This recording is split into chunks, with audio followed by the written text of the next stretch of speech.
ಯಾವನೋ ಒಬ್ಬ ಸಾಹುಕಾರನ ಮನಸ್ಸು ಭಾಳ ಚಂಚಲ ಇತ್ತಂತ. ಸ್ತ್ರೀಯರು ನೋಡಿದಾಗ ಅವನ ಮನಸ್ಸು ಭಾಳ ಚಂಚಲ ಆಕಿತ್ತಂತ.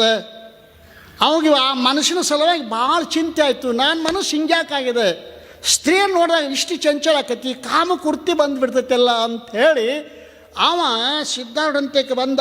ಗುರುನಾಥ ಅವ್ರನ್ನ ನೋಡಿದ, ಈ ಪುಣ್ಯಾತ್ಮ ಇವನೇ ನನ್ನೇನು ಉದ್ಧಾರ ಮಾಡ್ಬೋದು ಅಂಥೇಳಿ ಅವನು ಸ್ನಾನ ಮಾಡಿಸು ಕೋಲಿ ಒಳಗೆ ಸಾಹುಕಾರ ಹೋದ.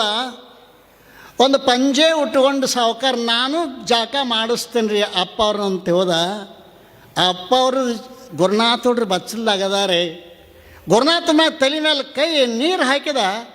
ಅವನು ಕೌಪಿನ ಗುರುನಾಥ ಅವ್ರನ್ನ ಕೌಪಿನ ತಗೊಂಡು ತನ್ನ ಬಾಯೊಳಗೆ ಹಿಂಡಿ ಆ ಕೌಪಿನದ ನೀರು ಕುಡ್ದ ಕಾಮಕ್ಕೆ ವೃತ್ತಿನ ಹೋಗಿಬಿಡ್ತ ಪುಣ್ಯಾತ್ಮಂದು. ಆವತ್ತಿನಿಂದ ಅವ ಬರೇ ಲುಂಗಿನಾಗ ತಿರುಗಾಡ್ಯಾನವ. ಸಿದ್ಧಾರೂಢ ಕೃಪೆ ಆಯಿತು, ನನ್ನ ಕಾಮ ಹೋಯಿತು. ಇದು ನೋಡಿ ಕೆಲರ ಮುಟ್ಟಿ ಅಂತ ಹೇಳ್ತಾ ಇದ್ದಾರೆಲ್ಲ ಸಂತರ ಅದಾರೆ.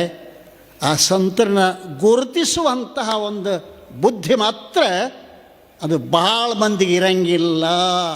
ಮನುಷ್ಯರು ಬೇಡ, ಹುಲಿ ಮನುಷ್ಯರು ಬೇಡ. ಮನುಷ್ಯರ ದೇವ್ರು ಮಾಡೋದಿನ ದೊಡ್ಡ ಆಗೋದಲ್ಲ. ನದಿ ತೀರದೊಳಗೆ ಕುರುಬರು ಕುರಿ ಕಾಯುವಾಗ ಇವ್ ಹೋದ. ಅಜ್ಜ, ಅಜ್ಜ ಬಾ ರೊಟ್ಟಿ ತಿನ್ನೋಣ ಬಾ. ಕುರುಬರು ಸಿದ್ಧಾರೂಢರಿಗೆ ರೊಟ್ಟಿ ತಿನ್ನಕ್ಕೆ ಕೊಟ್ಟರು. ನೀ ರೊಟ್ಟಿ ತಿಂದ ಬಳಿಕ ಅಲ್ಲಿಟ್ಟು ಕುರಿ ಹೊಡ್ಕೊಂಬರ್ತೀಯ ಅಂದವ ಅಪ್ಪ. ಅಲ್ಲಿ ಒಂದು ರೊಟ್ಟಿ ತಿಂದ ಸಲುವಾಗಿ ಅವ್ರು ಕುರಿ ಕಾಯಕೈತಿ ಅನ್ ಪುಣ್ಯಾತ್ಮ. ಏನು ಒಂದು ರೊಟ್ಟಿ ಅಲ್ಲ, ಅವ್ರು ಕುರಿ ಕಾಯಕತ್ಯಾರೆ. ಇವ್ರು ಆರಾಮ ಚಾಷ್ಟಿ ಹೊಡ್ಕೊತ ಇವ್ರು ಕುಂತಾರೆ. ಒಂದು ದಿವಸ ಆ ಹುಲಿ ಏನು ಮಾಡ್ತು ಅಂತಂದ್ರೆ, ಈ ಕುರಿ ಹಿಂಡಿನೊಳಗಿಂದ ಒಂದು ಕುರಿ ಹಿಡ್ಕೋಬೇಕಂತ ಹೇಳಿ ಅದು ಬರಾಕತ್ತಿದ ಕೂಡಲೇ ಕುರಿಗಳೆಲ್ಲ ಓಡ್ತಾ ಇದ್ದಾವ. ಅವ್ರು ನೋಡಿದ್ರು, ಅಯ್ಯೋ ಹುಲಿ ಅಂಥೇಳಿ ಕುರುಬರು ಕೂಡ ಓಡಾಕತ್ತಾರೆ. ಸಿದ್ಧಾರೂಢಪ್ಪ ಹುಲಿಯನ್ನು ನೋಡಿದ. ಏನು ಅವನ ಕಣ್ಣೊಳಗಿನ ಶಕ್ತಿನೋ ಯಾಂಬಲ ಪುಣ್ಯಾತ್ಮ. ಹುಲಿ ಹಂತಕ್ಕೆ ಹೋದ.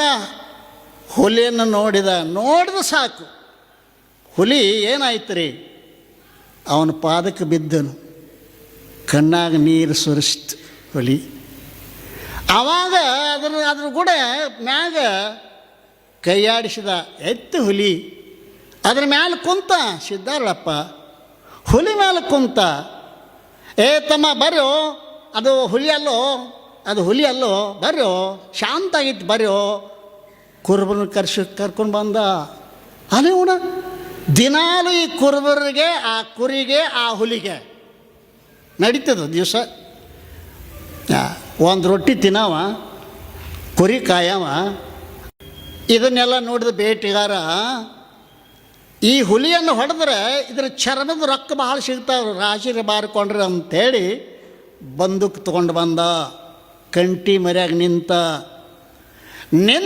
ಅದನ್ನು ಗುರಿ ಇಟ್ಟು ಹೊಡೆದ. ಗುರಿಯಾಗ ಹುಲಿ ಎದ್ಯಾಗ ಗುಂಡು ನಟ್ಟದ, ರಕ್ತ ಸೋರ್ತದೆ.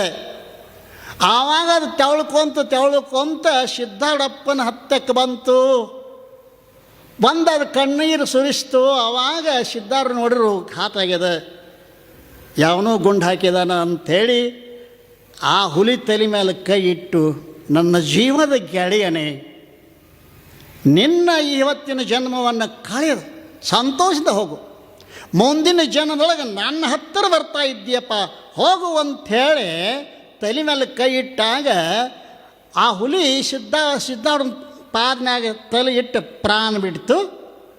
ಅವನೇ ಗುರುನಾಥಾರೂಢನಾಗಿ ಮುಂದೆ ಜನಿಸಿ ಬಂದ ಪುಣ್ಯಾತ್ಮ.